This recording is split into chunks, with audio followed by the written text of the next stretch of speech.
Hello, नमस्ते. मी गंगा. माझ्या चॅनलमध्ये तुमचं खूप मनापासून स्वागत करते. आज मी बनवणार आहे आवळ्याचे सरबत. या सीझनमध्ये आवळे खूप छान मिळतात आणि स्वस्त पण असतात. तर आता आपण बनवून ठेवू शकतो आणि उन्हाळ्यामध्ये त्याचा वापर करू शकतो. तर इथे मी आवळे पाव किलो आवळे घेतलेले आहेत. ते स्वच्छ धुवून घेतलेले आहेत आणि आता आपण ते वाफवून घेऊया.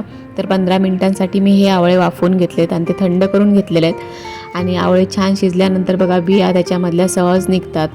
तर आता आपण याच्यामधला आवळ्याचा जो गर आहे तो वेगळा करून घेऊया आणि बिया वेगळ्या करून घेऊया आणि त्याच्यानंतर मग आपण सरबत बनवायला घेऊया. हा सरबत आपण बरेच दिवस ठेवू शकतो, त्याला काही होत नाही आणि टेस्टला पण खूप छान लागतो. तर तुम्ही पण नक्की ट्राय करा. तर आता आपण अगोदर गर काढून घेऊया.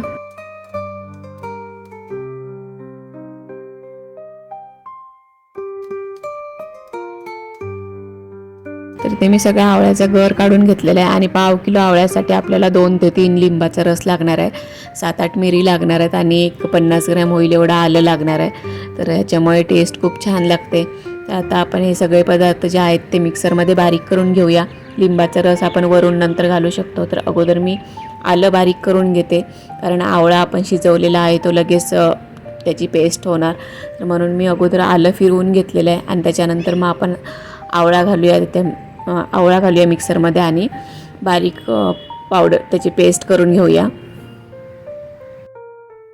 तर हे बघा मी आवळा छान असा बारीक करून घेतला आणि याच्यामध्ये मी पाणी वापरलेलं नाही आहे.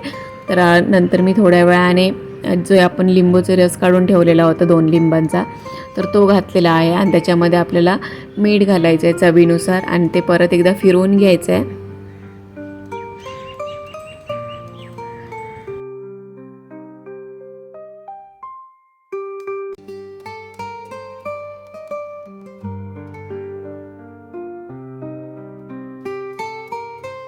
तर इथे मी थोडीशी साखर पण घातली आहे. तर साखर तुम्ही नंतर पण घालू शकता, याच्यामध्ये मुरत ठेवू शकता साखर घालून. तर तुम्ही साखर घालून अजून थोड्या वेळासाठी फिरवून घेतलेलं आहे मिक्सरमध्ये आणि आता आपण हे एका बरणीमध्ये काढून घेऊया.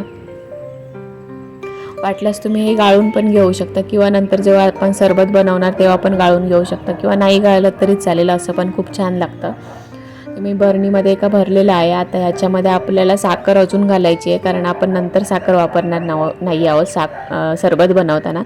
तर आत्ताच आपल्याला ह्याच्यामध्ये साखर जेवढी राहील तेवढी घालून घ्यायची आहे, मुरू द्यायची आहे छान अशी, म्हणजे छान आपला सरबत तयार होतो.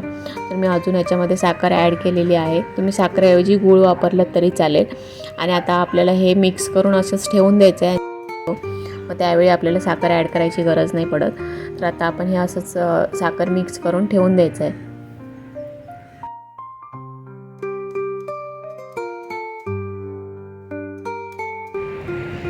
आजचा हा व्हिडिओ तुम्हाला कसा वाटला ते मला नक्की कमेंट करून सांगा.